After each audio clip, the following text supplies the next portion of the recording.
আর যে খবরে নজর রাখতে হচ্ছে, হাইকোর্টে ফের ওবিসি মামলা। ওবিসি সমীক্ষা নিয়ে জনস্বার্থ মামলার অনুমতি প্রধান বিচারপতির বেঞ্চের। আরো ডিটেল এ বিষয়ে অর্ণব জানাতে পারবে। আরো ডিটেল অর্ণবের কাছ থেকেই জানবো এই বিষয়ে। অর্ণব, আবারও জনস্বার্থ মামলা, কি আপডেট পাওয়া যাচ্ছে এই বিষয়ে?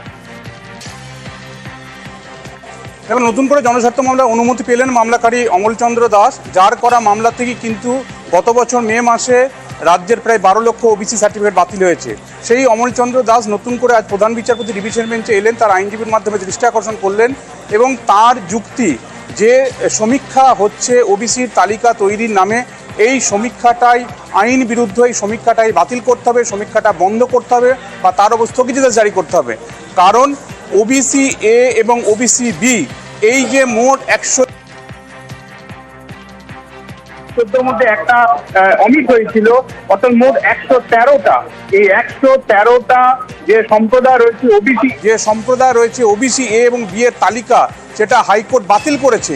কিন্তু যে সমীক্ষা হচ্ছে সেই সমীক্ষা এই 113টা সম্প্রদায়ের উপরই নতুন করে আরেকটা সার্ভে হচ্ছে। তাহলে প্রকৃত ওবিসি সম্প্রদায়ের মানুষের সংখ্যা কিভাবে জানা যাবে?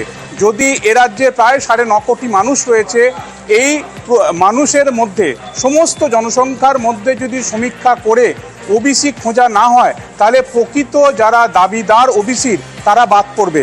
তাই এই সার্ভে ইমিডিয়েট স্থগিত করুক কলকাতা হাইকোর্ট এবং মোট জনসংখ্যার ভিত্তিতে নতুন করে সার্ভে করে সমীক্ষা করে ওবিসির প্রকৃত সংখ্যা নির্ধারণ করা হোক।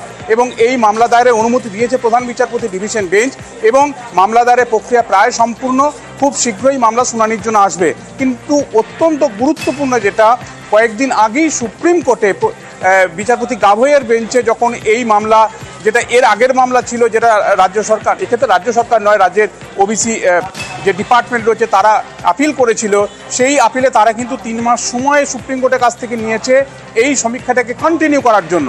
অর্থাৎ ওবিসির যে তালিকা, সেই তালিকা নিয়ে নতুন করে তালিকা প্রস্তুত করা যায় কিভাবে, তারই একটা সমীক্ষার কাজ তার জন্য সময় নিয়েছে। এখন এই মামলাকারী কিন্তু এই মামলার ভবিষ্যৎ কি তা নিয়েও কিন্তু একটা সংশয় তৈরি হয়েছে। তবে এই সমীক্ষাটা একেবারে ব্যাডিং ল, অর্থাৎ আইন বিরুদ্ধ কাজ হচ্ছে বলে জনস্বার্থ মামলা অনুমতি দেওয়া হয়েছে। আগামী সপ্তাহে হয়তো এই মামলা শুনানির জন্য এলেও আসতে পারে। বেশ অর্ণব।